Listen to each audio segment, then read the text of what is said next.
BJP ಪಕ್ಷದವರು 108 ಮಾತುಗಳನ್ನು ಹೇಳುವ ಬದಲು ತಕ್ಷಣ ಶಾಸಕಾಂಗದಿಂದ ಅಮಾನತುಗೊಳಿಸಬೇಕು ಎಂದು ಶಾಸಕ ಮುನಿರತ್ನರ ವಿರುದ್ಧ ಜಿಲ್ಲಾ ಉಸ್ತುವಾರಿ ಸಚಿವ ಎಚ್ ಕೆ ಪಾಟೀಲ್ ಅವರು ಆಕ್ರೋಶವನ್ನು ಹೊರಹಾಕಿದರು. ಸೋಮವಾರ ಬೆಳಗ್ಗೆ 11:30ಕ್ಕೆ ಸುದ್ದಿಗಾರರೊಂದಿಗೆ ಮಾತನಾಡಿದ ಅವರು, ಮುನಿರತ್ನ ಅವರ ಕ್ರಮ ಸರಿಯಾದದ್ದಲ್ಲ.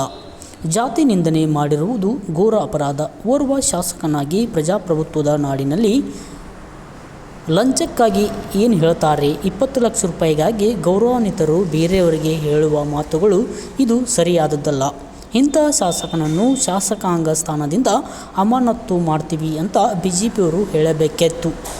ಆದರೆ 7 ದಿನ ನೋಟಿಸ್ ಕೊಡ್ತಾರಂತೆ. ನೋಟಿಸ್ ಕೊಡಲು ನಿಮ್ಮ ಅಧ್ಯಕ್ಷರ ವಿರುದ್ಧ ಏನಾದರೂ ಹೇಳಿಕೆ ಕೊಟ್ಟಿದ್ದಾರಾ?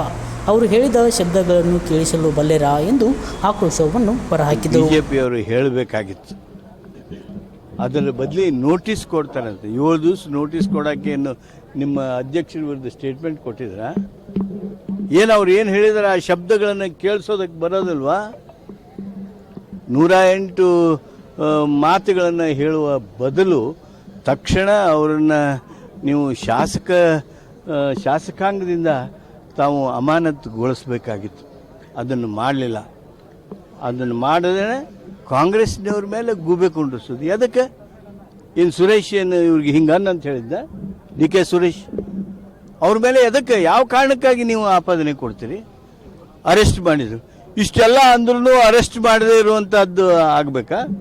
ಸರ್ಕಾರ ನಡಿಬೇಕು, ಸರ್ಕಾರ ಜನಪರ ಇರಬೇಕು, ಏನು ಶಾಸಕರ ಪರ ಇರಬೇಕು?